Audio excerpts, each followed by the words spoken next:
Hoş gördük əziz izləyicilər hər birinizi. Yadınıza salın, mən için demişdim, biz 2'yi başlayırıq. Bugün çox həssas bir məqamlara toxunacağıq. Tarix kitablarında elə bir hissələr var ki, sətirlərlə üzərindən keçilir. Amma unutmamalıyıq ki, yarımçıq qalan həyatlar və susturulan səslərin gizlənilməsi də onun arxasındadır. Və biz bunu daha ətraflı bugünkü podkastımızda müzakirə edəcəyik. 1937-ci il repressiyaları. Emil bəy, xoş gəlmisiniz. Çox sağ olun, təşəkkür edirəm. Repressiya dövründən danışmaq bizə çox ağırdır. Bildiyimiz kimi 1937-ci ildə Sovet hakimiyyəti bizim ziyalılara qarşı, düşünən beyinlərimizə qarşı repressiyalar törədir. Məqsəd isə çox sadə idi, düşünən beyinləri zərərsizləşdirmək. Bir milləti necə hardan vura biləcəklərini yaxşı bilirdilər və bunu çox kobudcasına, çox riyakarcasına göstərdilər. Bəli. Amma Azərbaycan şairləri, poeziya nümayəndələri bundan əzilmədilər. Və sözümü bura gətirmək istəyirəm Emil bəy. Repressiya qurbanları deyəndə ağla ilk gələn hansı Azərbaycanlı haqqında danışa bilərik bugün? Repressiya qurbanlarından mənim ağlıma ən birinci gələnlərdən biri dahi Azərbaycan şairi Mikayıl Müşfiq. O çox cavan yaşda repressiya qurbanı olur. Kiçik bir hekayə danışım Mikayıl Müşfiqin həyatı ilə bağlı. Günlərin birində, həmin bu repressiya dövründə Mikayılın dostları ona deyirlər ki, sən belə dövlət əleyhinə yazılar yazırsan, bəs qorxmursan, səni də repressiya edir. O isə çox gözəl bir cavab verir ki, şair qorxarsa, şeir susar. Hətta belə bir şey də deyim ki, onun xanımı Dilbər xanım, onun ölümünü heç cürə qəbullana bilmirdi. Bir şey də vurğulayım ki, o dövrdə ən ağır məsələlərdən biri də bu idi ki, repressiya qurbanlarının taleyi insanlara məlum deyil. Emil bəy, repressiya dövrü haqqında danışanda hansı sarsıdan faktları biz bugün səsləndirə bilərik?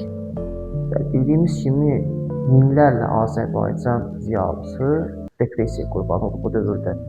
1937-ci, 1938-ci illərdə minlərlə Azərbaycan ədəbi repressiya qurbanı oldu. Onların arasında bizim şairlərimiz, müəllimlərimiz, alimlərimiz var idi.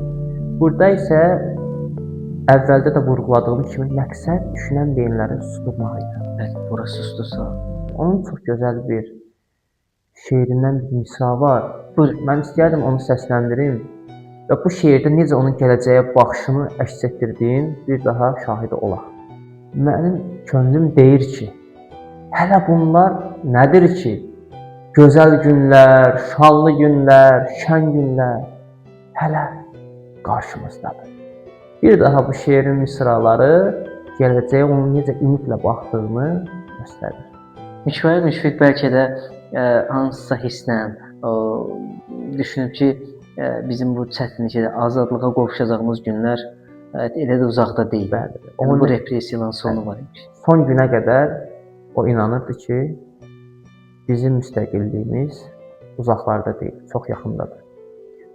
Həqiqətən də sizin sözlər çox təsirlidir. Siz bildiyim qədərilə də şeir qiraətçisiniz. Bununla bağlı da istəyirəm bu mövzuya uyğun, əsasda Mikayıl Müşfiqin qələmindən gözəl bir şeirlərdən birini səsləndirəsiniz. Bəli. Mən istəyərdim, onun çox gözəl bir şeiri var. Onu səsləndirim. Bildiyiniz kimi o bağlarda olarkən yazdığı bir şeir var, məşhur bir şeiri var. Hətta onun bir hekayəsi də var. Bəli, hətta onun bir hekayəsi də var. Bildiyiniz kimi bir xanıma vurulur, orada şeir yazır, daha sonra həmən şeiri məktub formasında ona verir. Məsələn, şairlər məncə ömürlərinin hər bir anında aşiq olurlar. Təbiətə, vətənə, hansısa bir xanıma dəyişir. Eşqsiz yazmaq da bir növ elə bir ki, sönük olur. Müəyyən yerdə eşq özünü göstərir. Sanki şairlərin ilham mənbəyidir. Həmən şeiri icazənizlə səsləndirərəm. Buyurun. Yenə o bağ olaydı. Yenə yığışaraq siz o bağa köçəydiniz. Biz də muradımızca fələkdən kam alaydıq. Sizə qonşu olaydıq. Yenə o bağ olaydı, səni tez-tez görəydim. Qələmə söz verəydim. Hər gün bir yeni nəğmə, hər gün bir yeni ilham. Yazaydım səhər axşam. Arzuya bax sevgilim, tellərindən incəmi? Söylə, ürəyincəmi? Təşəkkürümü bildirirəm Emil bəy. Çox sağ olun həqiqətən də. Mikail Müşfiqi bu gün də sizinlə qonaq olmağımız belə deyim də çox üstün düşdü və yad etdiyi bir növ. Həqiqətən də elə insanlar tarixdə Azərbaycan qələminin gücünü göstərib, Azərbaycan poeziyasının necə güclü olduğunu hər tərəfli nümayiş etdi. Baxmayaraq ki, onların qarşısında fiziki formada və yaxud da şifahi formada və yaxud da hansısa təzyiqlərə baxmayaraq qarşısını alıblar, amma yenə də belə bir məsələ var ki, tarixdə elə insanlar var ki, onların səsini susturmaq istəyirlər, amma illər keçsə də onların sözü yaşayır. Mikail Müşfiq də həmin onlardandır. O yaşamır, amma qəlblərdə yaşayır sözü yaşayır. Necə ki, deyir, rəssam sevgilimin gəl şəklini çək, orada da deyir ki, nazına çatanda fırçadan əl çək.